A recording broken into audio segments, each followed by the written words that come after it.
How did you pick the name Dita Von Teese?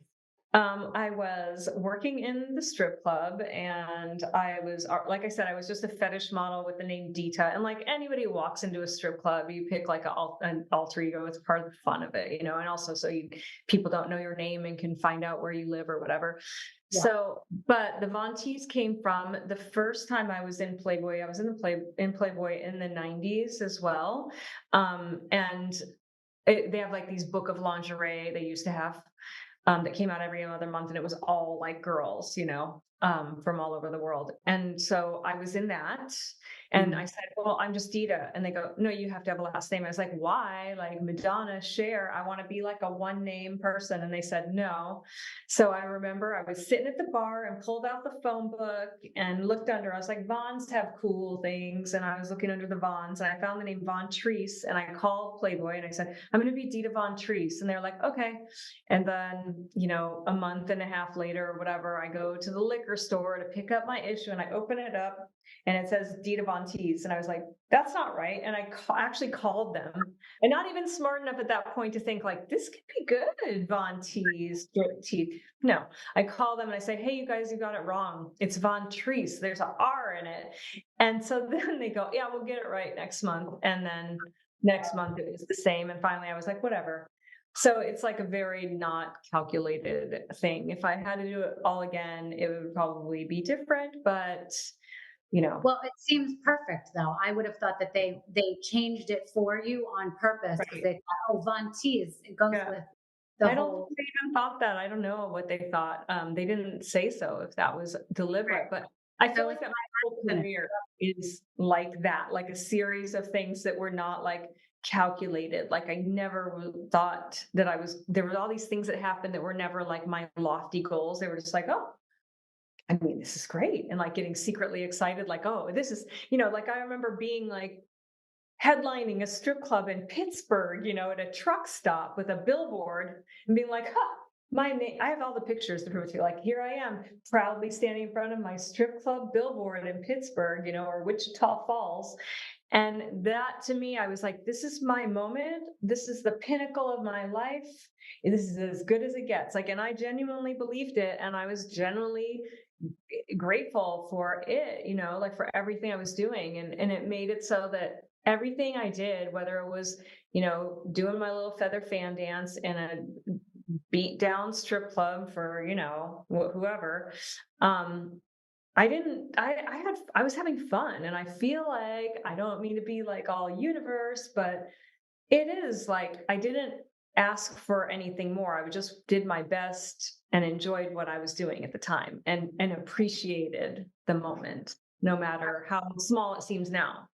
When I came out with my first book, and like around the time or just after I was on the cover of Playboy, I wrote about why I love burlesque, why I look to it, what it means to me, how I felt empowered, you know, in this world. And I had a whole new fan base of women.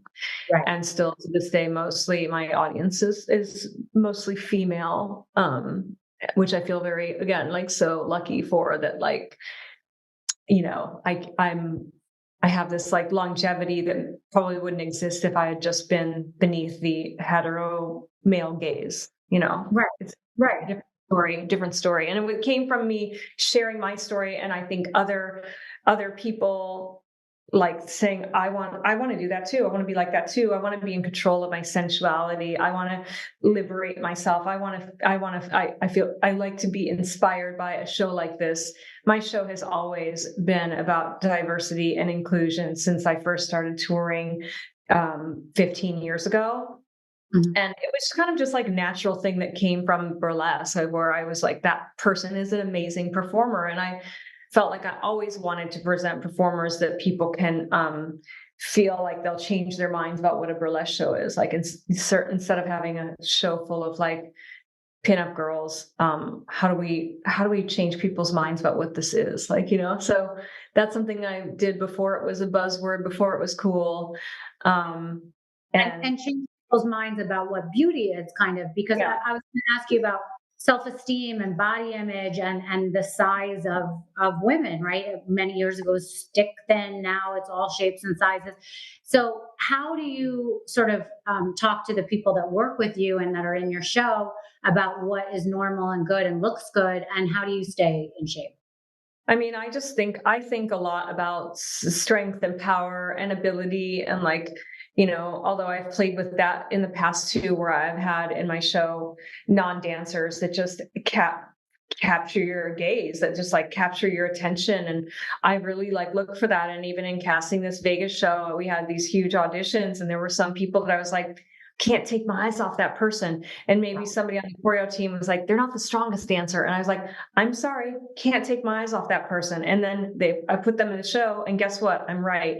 90% of the people go, couldn't take my eyes off that one person. And I was like, I know, because it isn't always about like this show offy dancing or circusy thing or whatever you're doing. That's like, it's sometimes you can't really explain why someone draws your eye, and I'm very interested in that, and I always have been. And so um I feel like it's one of the things that I love about burlesque and what I do, and that I can break those rules and go against what people say, you should have this kind of person. I don't agree, because like also I'm not, I come from everything I do was born out of the things that you could perceive as my downfalls, or the things that are that I'm not good at. But if I had been good at those other things, I would not be the world's most famous burlesque star. Like I would not be doing any of this.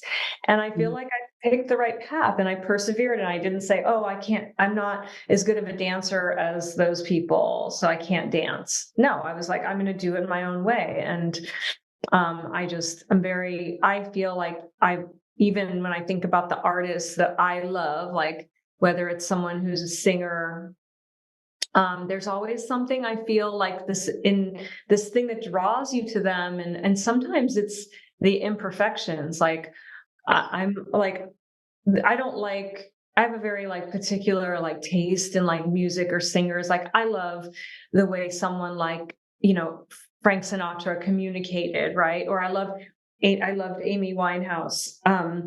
But like I can't stand like really like vocal gymnastics type, like synthesized popish stuff. I can't listen to it, like I like people that have a distinctive voice that is about like something more, a different kind of depth, if it makes Mm. sense, you know? Oh yeah, of course.